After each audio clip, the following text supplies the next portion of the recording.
Don't come back, I don't miss what we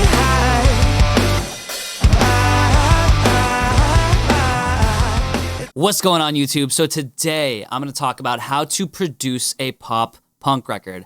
Not a pop punk record in the sense of things like, Green Day, Blink-182, not even as much in the sense of like Machine Gun Kelly, but a pop punk record in the style of female pop punk solo acts, such as Maggie Lindemann, Charlotte Sands, Femme, LØLØ, Dasha, artists like that, where it's really like a pop punk solo act with these like, heavy guitars, heavy drums, that whole pop punk arrangement. But oftentimes the verses, often the choruses, they have sort of heavier pop influenced sounds. Here's the track that I'm working with in its sort of final form, and then I'll break it down for you.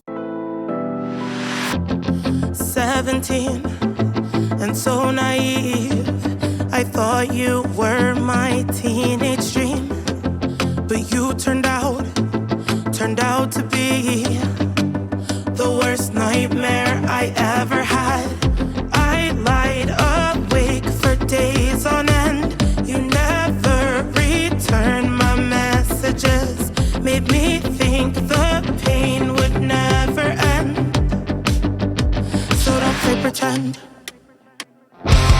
Don't come back, I don't miss what we had. It's so sad, you don't know how to act. 0 out of 10, I don't recommend it. You know, and I know, you were never gonna take the blame. So don't come back, I don't miss you at all.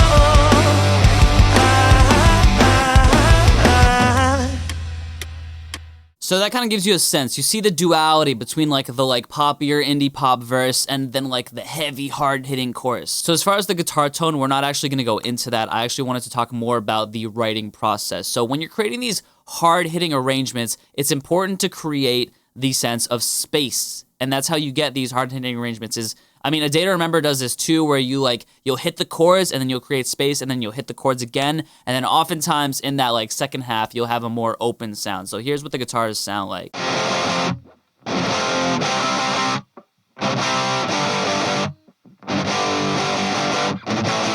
So you can tell that it's not just like hitting the chords da da da da, but I include that da da, because that's a very sort of gray way to just make it even harder hitting, is by adding those syncopated rhythms or whatever. And then you can tell in the second half of the chorus, it becomes more open sounding.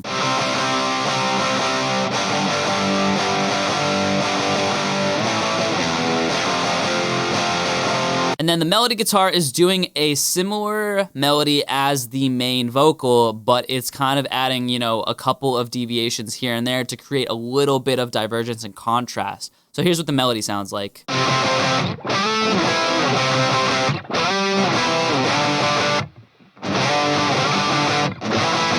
They're literally just like octaves.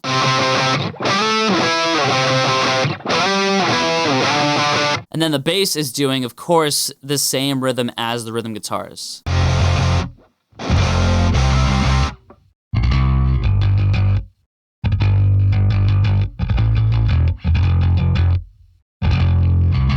So a big reason why this sounds great in the context of the mix is because everything is tight, very tightly together. So you don't necessarily want to get your sloppy takes in there and not necessarily edit them. You either have to play them tightly so that they're very in time with the drums, or do some editing and finessing to make them very in time. Because now when you hear all that put together with the drums, you'll be able to hear oh wow, okay, everything is very tightly in sync.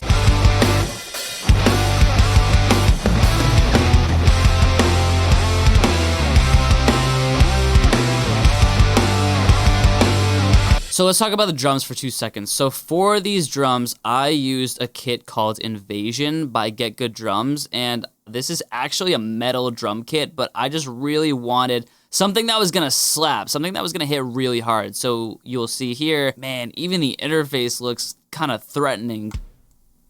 That kick has a lot of sub to it. And this snare, apparently, according to Andrew, this is the Green Day snare.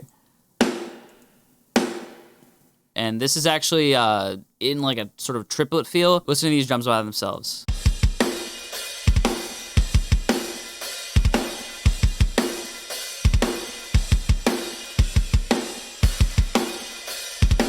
So sometimes when we are using programmed drums, it can be a struggle oftentimes to get them sound natural sounding. Sometimes they sound so stiff, and so there's a couple ways to go about this. You can do what you want to do in terms of like, making them perfectly on time or not. One of the ways that people say to make them sound more natural is by like, making them slightly off. I personally don't like that sound. I was going for like a very manicured, like tight pop punk sound. I opted not to have any of it really off. I remember Andrew actually sent me some drums where it was like slightly off, and I was like, it don't sound right to me. So the way that you can kind of achieve a more natural sounding drum sound is by actually varying the velocities. You can see down here, the velocities are kind of up and down, and this is mainly having to do with like, the cymbals. Especially when you get to this section here, you can see that the drums are very like varied in terms of the velocity, just to give it a more natural feel, as if like a real drummer was playing it.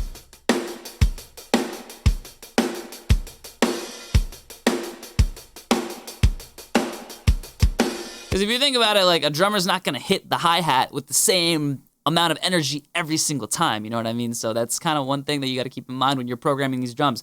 Vary the velocities a little bit to give it a more natural sound. So let's talk about how I mixed these guitars. So I know this is not necessarily the best answer, but a lot of this stuff comes down to the actual guitar tone that you use to begin with, and then manicuring it from there. 90% of it comes from actually the guitar tone itself. But there are some ways that you can actually make the guitars sound great. So here's with no plugins whatsoever on my guitar. Then I wanted to manicure it to make it sound good in the mix. Use a little bit of SSL just to cut some of this. Bring that down a little bit. Bring this down a little bit. Some of these bitier frequencies. A little bit of EQ. Cut the lows. You do not need the lows. Manicure the mids a little bit. You really want to leave space for the vocals and the bass in that part. Cut here. Again, a lot of these like scratchy, bitey guitar tones you do not need. Same with that.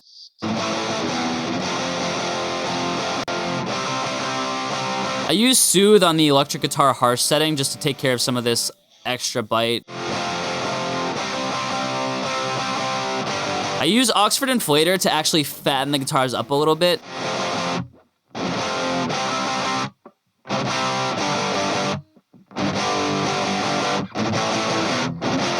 See how it kind of makes them fatter without necessarily making them muddy? And then here I'm doing a big brain move, which is by actually EQing some of the frequencies out only when the vocal is present. Don't come back. Like I can tell, that frequency kind of conflicts with the vocal. So I sidechain the vocal to this frequency, and it's only ducking down when the vocal is present. Same with this one. 0 out of 10, I don't recommend. So that's it for the guitar mixing, and then for the bass mixing, I actually did a little bit of a blend between the bass DI and the main bass.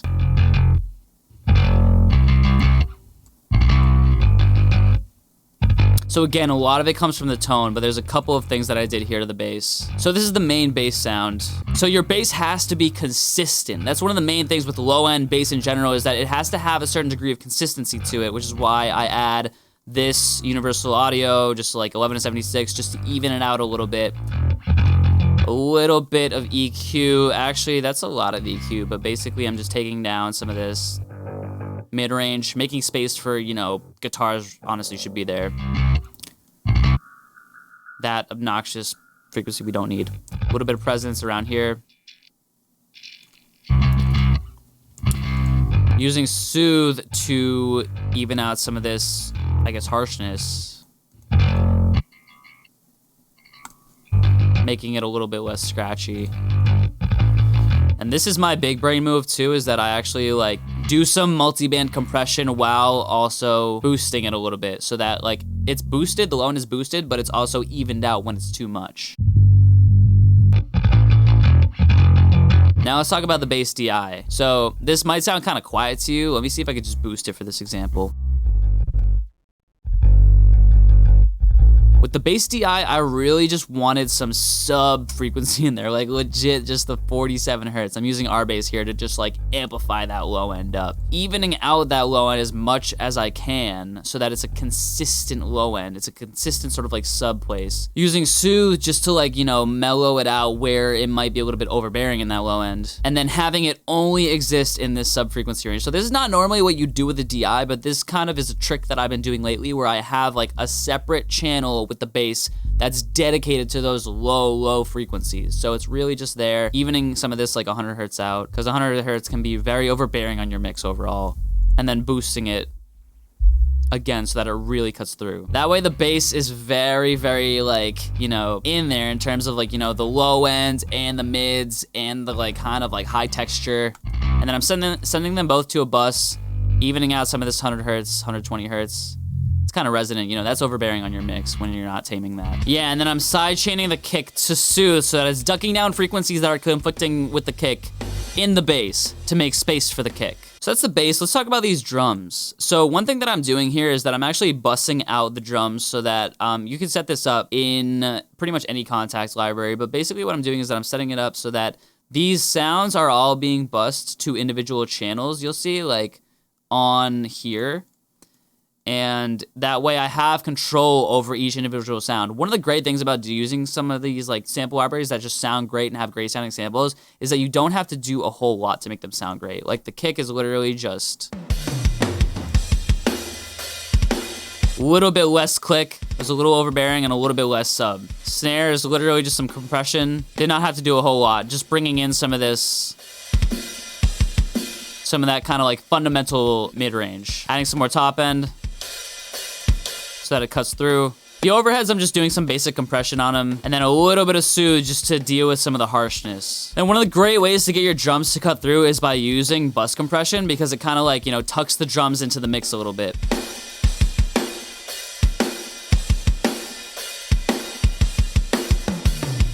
I'm also doing a parallel drum smash with the Devil Lock.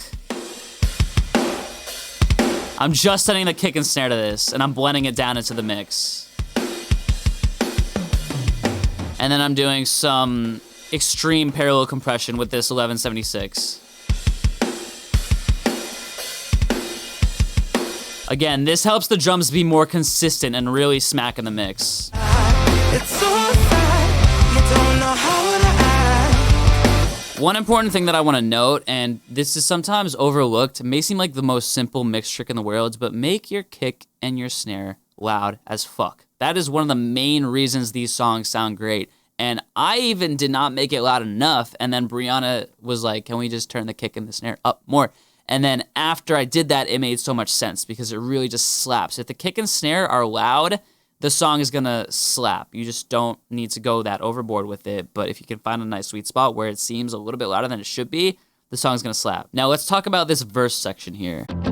17 and so naive, I thought you were my teenage dream, but you turned out to be the worst nightmare I ever had. I lied awake for days on end. You never returned my messages. So if we focus on just this section right here, it's got some cleaner sounding guitars. So here are the verse guitars, and I used a Strat through a Kemper and just got like a cleaner sounding guitar.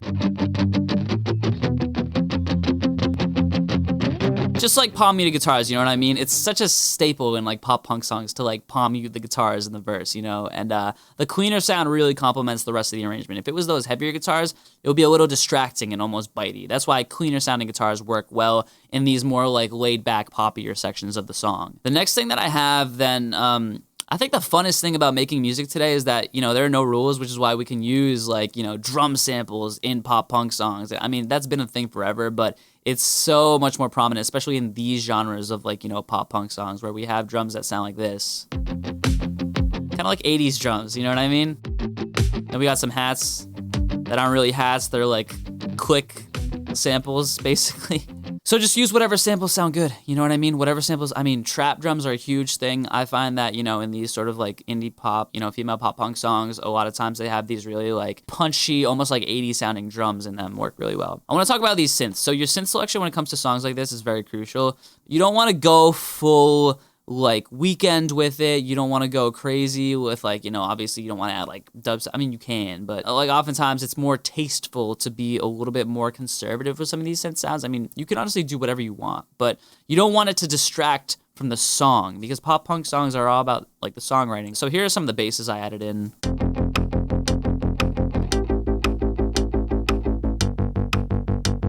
You don't even really hear this, but it really kind of like adds the weight to the low ends. This is like the first one.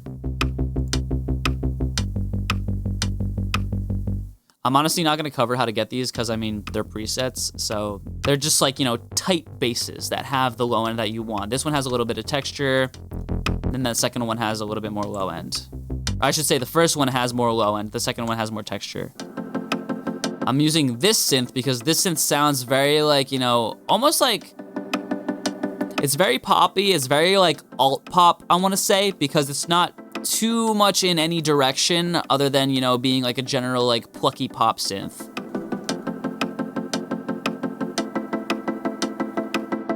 So when we listen to the whole verse,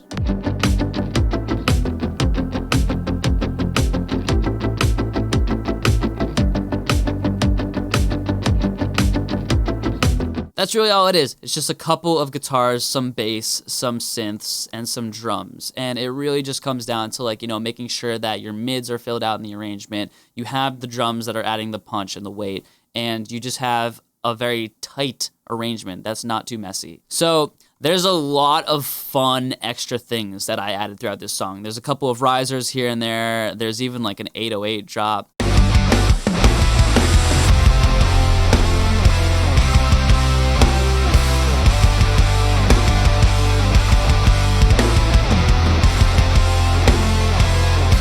So I'm gonna play the outro chorus for you because that's gonna demonstrate mainly where a lot of this like extra stuff comes into play. So let's just listen to the last chorus real quick. How many times I gotta say this? Don't come back, I don't miss what we had. It's so sad, you don't know how to act. 0 out of 10, I don't recommend. You know, and I know, you were never gonna take the blame. So don't come back, I don't miss you at all. No, I don't miss you at all. Don't come back, I don't miss what we had. It's so sad, you don't know how to act. 0 out of 10, I don't recommend. You know, and I know, you were never gonna take the blame. So don't come back, I don't miss you at all. No, I don't miss you at all. You can tell there's a lot going on, but it's all very cohesive sounding. So let me just mute the vocals just to go over some of the extra sauces that I added, and then I'm gonna go over some of the vocal stuff. So first off, there is a reverse cymbal, and if you guys know the song, All Signs Point to Lauderdale, the very end, the very last chorus where it goes, like with the reverse cymbal into the 808 drop, like that's always my reference for this shit. It's like a reverse cymbal. Here's what that sounds like. And then into the 808 drop. And so this is just a sub drop. I think I pitched it down a little bit, but these two things are just married. Listen to this. And it just like adds that sub sort of like weight, and it really makes these songs have a lot of impact in the part that you want to have impact. So I actually got this from All the Small Things by Blink-182, where if you listen to the, I think it was like one of the like acapella tracks, they accidentally left like a synth in, or I honestly don't know if this is true, but I know that there's a synth in that song that you can't really hear, but adds like a texture to the chorus. So here's what these synths sound like.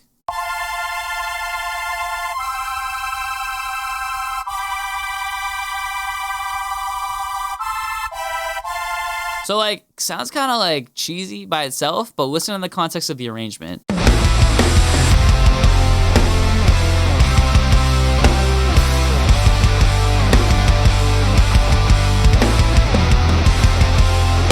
You can kind of hear it, but here's without it.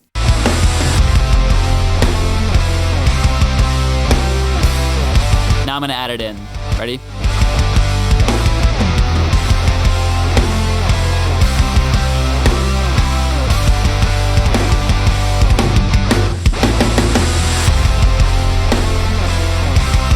It just adds a little bit of like a dreamy sort of like feel that you really feel in the song. So I had to have it. And I don't even think I told Brianna that I was gonna put that in there, to be honest, but I just felt that I needed it. And she didn't say anything. And honestly, I think it adds a lot. So I love it, proud of it. So let's talk about these vocals. I've not talked about the vocals yet because I mean, I have so many videos on vocal production and vocal arrangement and vocal fucking whatever. I don't need to go crazy on this video, but I do want to talk about them because it's important. So I actually recorded these with her in person and we basically did a bunch of takes. I always get my like best comps and then I got my like, you know, second place and third place comps. That way I can double things up where I want to double things up. So if you look here, you'll see that some of these lines are doubled up, some are not. So like, for example, the first verse is entirely just her. Turned out to be And then they come in. the worst nightmare I ever had. Now they're doubled. Wake for days on end. You never return my messages. Made me think. And here's what the chorus vocals sound like soloed. So don't play pretend. With the form and shifted low. Don't come back. I don't miss what. And the harmony.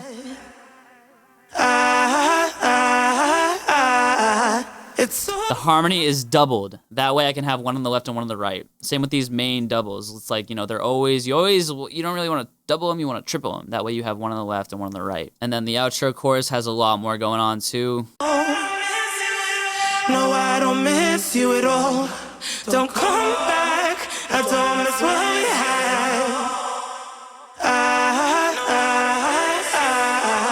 It's so sad. You don't know how to act. You can tell the ad-lib I don't recommend. extremely filtered with a lot of delay. No, and I know This is the filter on the ad-lib. you were never gonna take the blame. And then it gets its own delay. I don't miss you at all. And then I'm sending it to the reverb. But I'm sending it a lot. I'm sending a lot to the reverb, actually. No, I don't miss you at all. Don't come back. I don't miss what we had. It's so sad. So, I mean, you kind of want to add something spicy to the end in a lot of cases, vocally. That's going to give that part more weight than the rest of the song. So, in this case, we chose to have some ad-libs that were very reverby, very delay. And I just want to make a quick note. I'm not going to talk about the mix on this video, the vocal mix on this video. Please watch my how to mix pop punk video that is specifically on just like mixing techniques, how to mix vocals. Please go watch that video if you're trying to watch me break down a vocal mix because my process for mixing vocals is very involved. That's not what this video is about. This is about the production of it and perhaps some of the mixing things that I didn't cover on my last video. But if you want the vocal mix breakdown, just go watch my how to mix pop punk video. That's going to break it all down for you. So from the arrangement standpoint, the last thing that I did that was really cool, she wanted a vocoder, and I agree. The vocoder is something that people aren't doing enough of, and I just found this like fucking sick vocoder thing. Autotune. Shout out Autotune. The one and only. They really, really killed it with this Autotune plugin. So check it out. Don't come back. I don't miss what we had. It's so. Let's listen to just the main vocal and the autotune now. It's so sad. You don't know how to act. 0 out of 10. I don't recommend. You know, and I know. Let me mute the harmonies. It's so sad. You don't know how to act. 0 out of 10. I don't recommend. You know, and I know. So it's got a bunch of different modes that you can use. 0 out of 10, I don't recommend. You know, and I know. You and I, it's so sad. You don't know how to act. Honestly, 0 out of 10, I don't recommend. this is the smoothest one, man. This one right here. And I know. Smoothest fucking sound. You and I, it's so sad. You don't know how. And then here's what it is blended into the mix. 0 out of 10, I don't recommend. You And then here's with the rest of the vocals. and I know. You and I, it's so sad. You don't know how to act. 0 out of 10, I don't recommend. Beautiful. Beautiful vocal arrangement. Shit, man, I listen to just that. So with the actual how I mix down, I mean, I've never broken down how to mix a vocoder. Let me go through that real quick. So basically, here's the auto tune with no effects. A little bit of compression just to even that out. Pusher. Bring out some of just the mids. I use the center plugin to bring up the sides, make it more spread out. And then just a little bit EQ.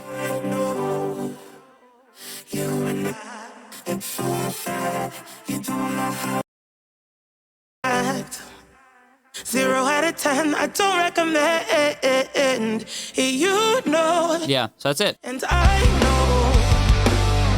You and I, it's so sad. You don't know how to act. 0 out of 10, I don't recommend.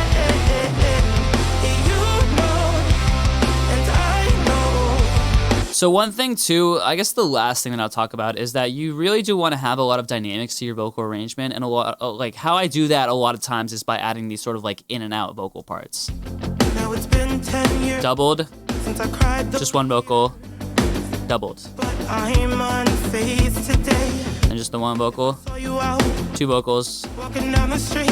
and again two vocals. Wouldn't change a thing for me. Hope you like. Honestly, I think that's it. I think that we've covered a lot here. So, I mean, it's pretty simple in terms of, you know, how you make a pop punk arrangement. You just got to know what you're going for. You got to make sure that you have really like punchy sounding sounds. You got to make sure that everything is hitting the right way.